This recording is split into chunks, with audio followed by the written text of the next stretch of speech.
We've been discussing the pillars of Islam, and one of them is zakah or charity. So in this lesson we're going to talk about the jurisprudence of zakah. First of all, what is zakah? It is an Islamic tax that is obligatory on all Muslims to give to the poor and the needy. The purpose of zakah is to purify one's wealth and to help those in need.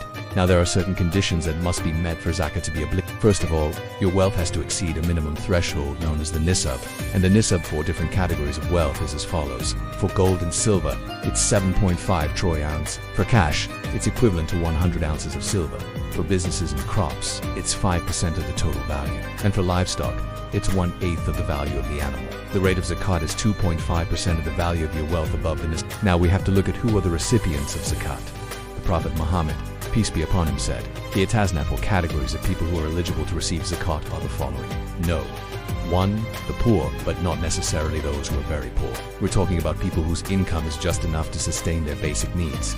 The second category is the needy. These are people who are in difficult circumstances and require assistance. The third category is those who are in debt. If someone is in debt and is unable to pay it back, they can receive zakat to help them become debt-free. The fourth category is those who work in the collection and distribution of zakat. They can receive zakat as a form of payment for their services. The fifth category is those who are fighting for the cause of Islam. Hadith specifically mentions those who are fighting in the path of Allah.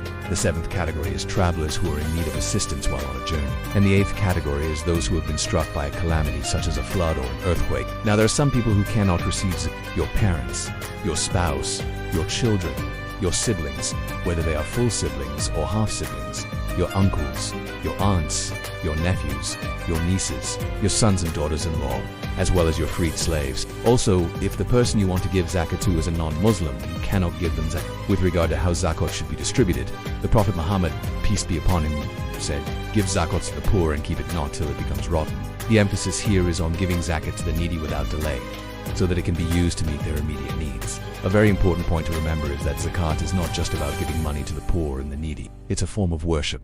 It's an act of obedience to the command of Allah Almighty. The wisdom behind zakat is that it helps to establish justice and equality, reduce poverty, and help those in need. It also reminds us not to be attached to our wealth and to use it for the benefit of others. In the next lesson, we'll talk more about the wisdom behind zakah and also discuss the different ways to pay zakah.